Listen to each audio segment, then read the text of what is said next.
کچھ عادی بنائیں. ہم یہ نہیں کہہ رہے کہ ہمارے اسلاف جیسے پوری پوری رات عبادتیں کیا کرتے تھے ایسے ہی کریں.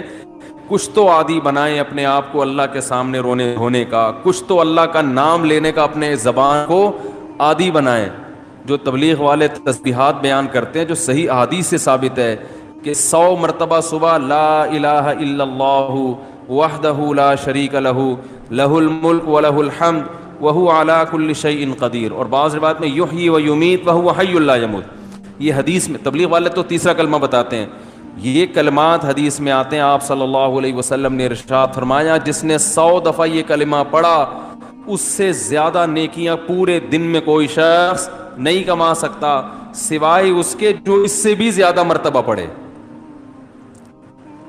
تو ذکر سے محبت پیدا کریں. آج ذکر کی لذت نہیں ہے, بس ایویں ہی بیٹھ کے وہ ٹی وی بھی دیکھ رہے ہیں, فلم بھی دیکھ رہے ہیں اور تسبیح چل رہی. کیسے پیارے کلمات ہیں, کیسا مزہ آتا ہے ان کلمات پڑھنے میں. لا الہ الا اللہ, کوئی عبادت کے لائق نہیں سوائے اللہ کے. کتنا اللہ تعالیٰ خوش ہوتا ہے کہ جب ساری دنیا مجھے بھول گئی ہے, ہر وقت دولت کی باتیں, پیسے کی باتیں, مکان کی باتیں, پلاٹ کی باتیں, اس سے اتنے پیسے لینے, اس کو اتنے پیسے دینے ہیں, وہ کاروبار بند ہو گیا, اس کو کھولنا ہے, یہ کرنا ہے, وہ کرنا ہے, ہر وقت 24 گھنٹے. جس نے پیدا کیا, جس کے پاس لوٹ کر جانا ہے, سب چیزیں چھوڑنی ہے یہاں پہ, یہ بیوی بچے بھی چھوڑنے ہیں, یہی قبر میں اتاریں گے. جو آج کہہ رہے ہیں نا وہ رہ نہیں سکتے آپ کے بغیر, اور یہ اور یہی اتار کے آئیں گے قبر میں. اور اگر کورونا سے مر گئے نا, اللہ بچائے, تو قبر میں بھی نہیں جائیں گے, بولیں گے یہ تو مر گیا, ہمیں نہ مار دے کہیں. دور دور سے دیکھ نہیں رہے کیسے جنازے ہو رہے ہیں. یہ تو انسان کی محبت ہے, یہ تو اوقات ہے انسان کی. تو جس کے پاس لوٹ کر جانا ہے اور جس نے بنایا ہے, هو اعلم بكم اذ انتم اجنۃ فی بطون امہاتکم, اللہ فرماتے ہیں جب تم ماں کے پیٹ میں تیار ہو رہے تھے نا, وہ رب تمہیں اس وقت سے جانتا ہے. اس وقت تو والدین بھی انسان کو نہیں جانتے. کتنا قریبی تعلق, ہر ایک کا تذکرہ زبان سے کرے گا, نہیں کرے گا تو جو سب سے زیادہ قریب ہے اس کا تذکرہ نہیں کرے گا. اور اگر اللہ کا ذکر کرے گا بھی تو کسی نے کوئی وظیفہ بتایا ہوگا جن بھگانے کے لیے, دکان کھلوانے کے لیے, کاروبار کھلوانے کے لیے, بچے کی شادی نہیں ہو رہی, اپنی نہیں ہو رہی ہے تو پچھتا رہا ہے اس کو بھگانے کے لیے, ہو گئی ہے تو بچے نہیں پیدا ہو رہے, ہو گئے تو وہ چترول لگا رہے ہیں ان کو سیدھا کرنے کے لیے. اللہ کو خوش کرنے کے لیے, اللہ کی محبت میں اللہ کا نام لذت سے لینے کے لیے کہ مجھے بس اس سے محبت ہے, اس کا نام لینے میں مجھے مزہ آتا ہے, اس نیت سے ذکر کرنے والے مارکیٹ میں بہت شارٹ ملیں گے آپ کو, بہت کم لوگ ملیں گے. کوئی بیٹھا ہو نا صبح اللہ اللہ کر رہا ہو, کیوں کر رہے ہو, وہ جی فلاں پیر صاحب نے بتایا تھا, وہ فلاں پیر صاحب نے کہا تھا یہ کرو گے تو یہ والا کام ہو جائے گا. او بھائی اللہ نے پیدا کیا ہے, جیسے دنیا کا تذکرہ کرتے ہو بغیر ضرورت کے کرتے ہو نا. خواتین جب آپس میں ملتی ہیں دوسرے کا لباس دیکھتی ہیں, بہن کہاں سے خریدا, کتنے کا خریدا, ضرورت ہوتی ہے, حالانکہ جیب میں ایک پیسہ بھی نہیں ہوتا خریدنے کا.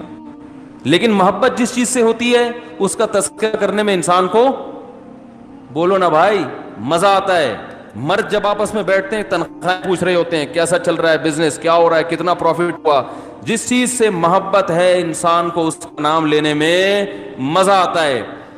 یہ مزہ اللہ کا نام لینے میں بھی پیدا کر لیا جائے اپنے دل میں, تو وہی کیفیت ہوگی کہ دم رکا سمجھو اگر دم بھر بھی یہ ساغر رکا.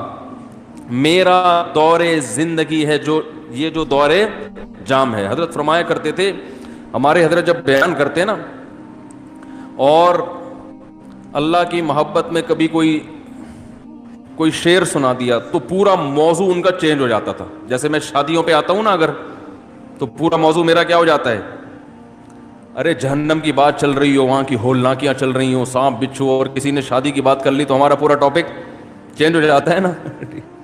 تو ہمارے حضرت کا جب بیان ہوتا تھا کہیں سے اللہ کی محبت کا کوئی تذکرہ آ گیا, اللہ کی نعمتوں کا, پورا بیان چینج. اور پھر حضرت فرماتے تھے کہ کچھ نہ، پھر یہ شعر پڑھتے تھے، کچھ نہ رستے کا پتہ ہم کو نہ منزل کی خبر، کچھ نہ رستے کا پتہ ہم کو نہ منزل کی خبر، جا رہے ہیں جس طرف ہم کو لیے جاتا ہے دل. یعنی ہمیں نہیں پتہ اب ہم نے کہاں جانا ہے، اب تو ہمیں دل لے کے جدھر جا رہے ہیں ہم وہاں چل رہے ہیں، دل گھسیٹ رہے ہیں.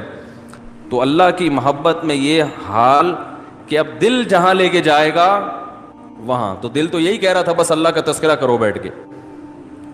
تو اسی طرح یاد رکھیں، یہ جو اہل اللہ جو دعا مانگتے ہیں، یہ دنیا داروں کی عادت ہوتی ہے. دعا مانگ رہے ہیں قبول نہیں ہو رہی، ہم تو کام ہی نہیں بن رہا، 20 سال سے شادی کر رہے ہیں شادی نہیں ہو رہی، 20 سال سے کاروبار کی دعا مانگ رہے ہیں، کاروبار نہیں مل رہا، 25 سال سے یہ دعا مانگ رہے ہیں، یہ نہیں ہو رہی. یہ دنیا داروں کی عادت ہے. اہل اللہ کہتے ہیں دعا مانگنے کی توفیق مل رہی ہے، بس اس سے بڑی کوئی نعمت نہیں ہے، کچھ نہ ملے ہمیں. حضرت عمر رضی اللہ تعالیٰ عنہ کا قول ہے نا کہ مجھے اس سے غرض نہیں ہے کہ میری دعائیں قبول ہو رہی ہیں کہ نہیں ہو رہی، مجھے اس کی فکر ہوتی ہے کہ دعا مانگنے کی توفیق مل رہی ہے کہ نہیں مل رہی. اگر اللہ اپنے سامنے ہاتھ اٹھا کر دعا مانگنے کی توفیق دے رہا ہے، اتنی بڑی نعمت ہے کہ اس نعمت کے بعد مزید ہمیں کچھ نہیں چاہیے. بھائی اللہ توفیق دے میرے سامنے ہاتھ اٹھا کے مانگو، تو یہ ہر ایک کو تھوڑی ملتی ہے توفیق.